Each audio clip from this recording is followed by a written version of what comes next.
Presidente sa Sulu ay isa na namang pananambang ang naganap naman sa bahagi ng Cagayan.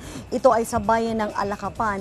At dito naman mga kagawad ng Philippine National Police, partikular ng Special Action Forces on their way for a medical examination ang naging biktima rito. Sila ay tinambangan ng mga pinaghihinalaang miyembro ng New People's Army. Yan naman ang ating pag-uusapan, bahagi pa rin ng ating pagsusuri sa ating tinatawag na internal security concern.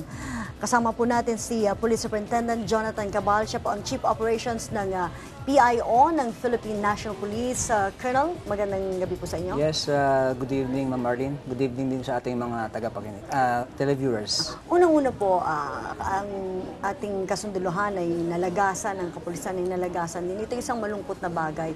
Ano muna yung naibigay na nating assistance sa mga pamilya ng mga namatayang kasapi ng Special Action Forces? Well, we have this unfortunate incident nung Monday.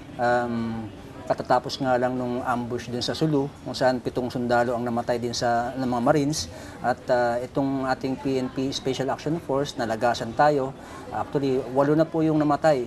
Namatay po yung isa kahapon, 7 po yung original na namatay on the spot. Tapos yung isa po namatay sa hospital. Tapos meron pong 7 wounded. At nagbigay po ng tulong ang ating Pangulo sa kanyang President Social Fund na 250,000. At ito po sa pagsususob ni Secretary Mar Rojas, at meron din pong tulong din ang PNP na sa pamumuno ni General Purisima, si Police Director General Purisima, na meron pong pondo na nakaalat, mga 170,000 din po sa Public Safety Mutual Benefit Fund. At meron din pong 50,000 na burial benefit para po sa mga pagboburol sa mga namatayan. At meron din pong medical assistance dun sa mga nasugatan. At kaninang umaga nga po, nabigyan ng parangal yung mga sundalong namatay, pati na rin yung mga nasa hospital. Nabigyan po sila ng medalya ng kagalingan. At doon po sa hospital, meron pong medalya ng sugatang magiting, yung Police Wounded Medal. At kaninang umaga po, ito po ay binigay po ng ating Regional Director na si Police Chief Superintendent De Gracia, Rodrigo De Gracia. Ang mga kagawad ng Special Action Forces ay sinanay din sa aktual na pakikipagkompronta sa mga armadong grupo tulad ng NPA. Pero itong sirkumstansya kung paano sila inatake, may mga nagsasabing ito ay patraidor na ginawa. Ano ang balak niyo rito?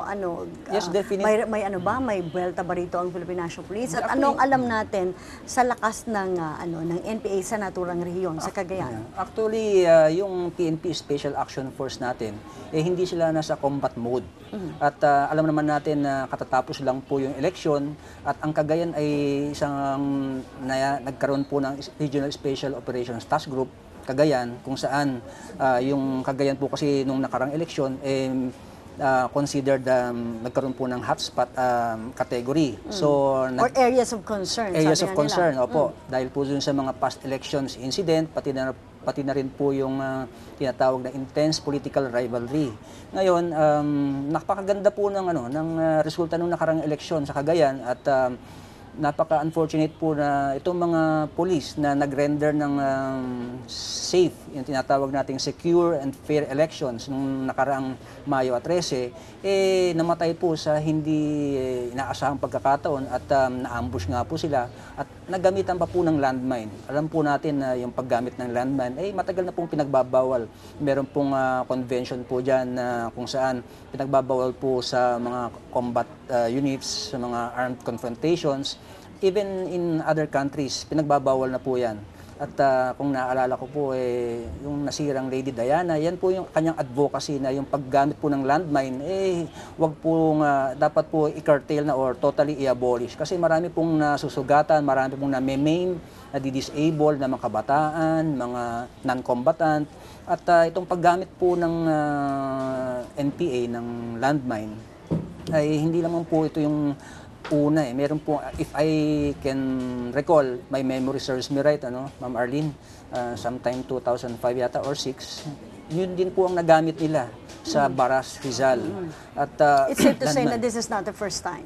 Opo. At dapat po umayon po ang ating mga NPA sa mga ganong conventions, kasi hindi naman po patas at very gruesome. Ika nga ng ating secretary na savage yung pagkakatambang sa kanila at pagkatapos po nung pagputok ng landmine, binakbakan pa po sila. At buti nga po, meron pong nakapag-retaliate na mga ibang sundalo, ay ibang pulis. At ito po ay yung yung naging ambush po kahit paano meron po tayong 7 pulis na naisalba at lumaban po sila, nakaligtas po sila. At yun nga po, at kinokondena po ng PNP sa pamumuno ng ating Chief PNP na si Police Director General Alan Purisima at ng ating SILG, ganun din po ang ating Pangulo, yung paggamit po ng NPA sa mga landmines. At nakakalungkot dahil marami pong mga pamilya na naman, meron po tayong naulilang asawa, mga anak ng mga pulis na nagsilbi po sa bayan ng Cagayan, sa probinsya po ng Cagayan, na andun po sila na magbigay po ng security, assistance nung nakarang eleksyon. At very unfortunate nga po na nangyari po yun. At considering the fact, Ma'am Arlene, for the past 6 months, walang operation ang PNP or ang military against insurgents doon sa lugar na yun. And napakalungkot isipin na 8 sa aming hanay ang nalagas dahil dito sa insidenteng ito. Do you see a pattern, and I'm not referring dun sa insidente sa Sulu at sa Cagayan, pattern ng atake ng New People's Army sa kapulisan o sa kasunduluhan? Kasi kaya ako na-mention yan is, ako naman na magsasabi, if my memory serves me right, prior to the election period, may mga insidente ng ambush sa mga detachment, sa mga grupo ng mga kapulisan na namomonitor in different regions of the country. Is this an indication na nagpapalakas o nasa agresibong postura ang New People's Army? Sa tingin ko, may own personal opinion, hindi naman siguro aggressive at siguro pinakita lang nila na andyan pa sila. At alam na natin na may nangyari doon sa Cagayan de Oro, yung doon sa Hingoog, kung saan yung mayor tinambangan pa nila. At fortunately for the good mayor, ligtas na po siya. At meron po tayong 2 pulis po na namatay din doon. At yun po yung mga naging offshoot. Alam naman po natin na yung peace talks nag-fail. At siguro po by doing this dastardly acts, they're just flexing their muscles na siguro pansinin sila, or the government is not remiss naman in extending peace to these groups. At sa side naman ng PNP, definitely if the peace process will come to a fruition na magkaroon po ng realization, then definitely the PNP will abide by this. And we have not gone into offensives lately. At we see no pattern dito sa it's just an isolated incident.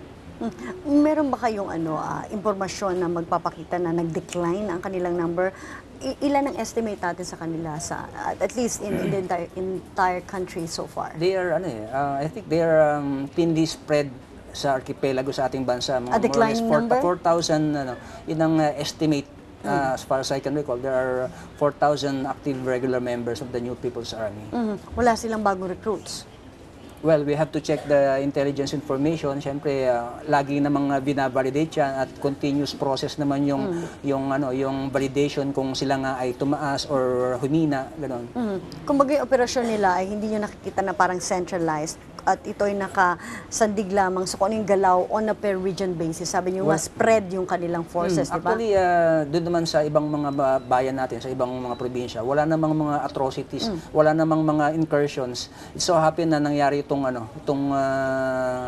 malagim na pangyayari nung Lunes. At yung nangyari naman sa Sulu is sa Abu Sayyaf terrorist naman ibang po grupo yun. naman yun. Ibang grupo yun. Wala po bang kumbaga kautusan sa mataas na pamunuan ng Philippine National Police or for the President for that matter to beef up yung guard ng Philippine National Police? Hindi nyo tinitignan na kayo ay target ngayon ng NPA? Well, sa pagiging pulis naman po kasi, we're always a target. Dahil security force po kami ng gobyerno at lagi pong nakaakibat po ng aming existence yung danger. At on our personal level, dapat po lagi ko being aware na at any moment, andyan po yung mga danger at andyan po yung mga opportunity. Ngayon po, it's on our part to negate those opportunities by being aware of our surroundings, by being alert at all times, yung mga ganun po. Pero yung sinasabi nyo kanina na parang bahagi yon ng inyong trabaho, parang hindi sa paliwanag din sa sundalo na kapag ikaw ay lumabas sa bahay, nandun na yung kumang, ganun ba talaga yun? Nasa hukay na raw, nasa bangin. Ganun ba talaga ang pakiramdam? Well, sa atin... At ganun ba dapat talaga tignan ito? Ang profesyon nyo bilang pulis? Well, kasi yun ang mga naging kaisipan at yun ang naging kaagawian ng ating mga mamamayan na sinasabi nila ang kapulisahan, ang kasundaluhan ay ang isang paa ay nakalagay na sa hukay, ano? But then again, meron kasi tayong meron tayong mga threats, kahit po civilian ka, kung nasa bahay kang kung talagang oras mo na, talagang mamamatay po tayo. Pero sa aming PNP, sa side din po ng AFP, it's our bread and butter na there are threats everywhere and we should be aware of it and we should be prepared for that eventuality.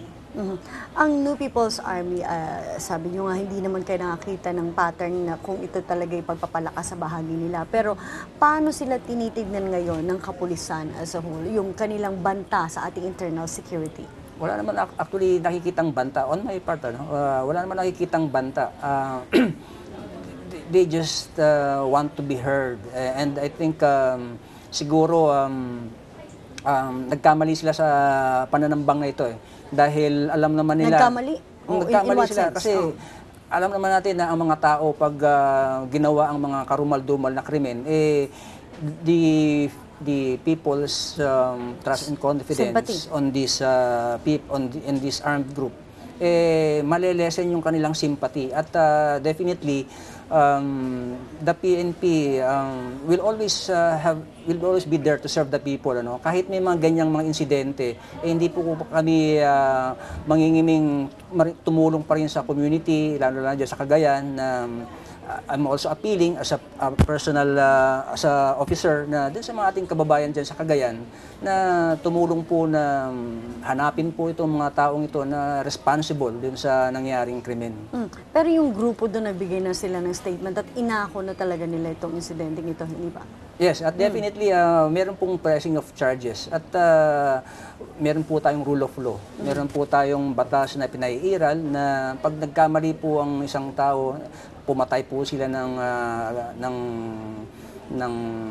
PNP or AFP or any person for that matter, meron po tayong mga korte at meron po tayong batas na dapat i-apply at hopefully magkaroon po ng warrant of arrest at magkaroon po sila ng makulong at mapanugutan ng kanilang criminal action na nagawa.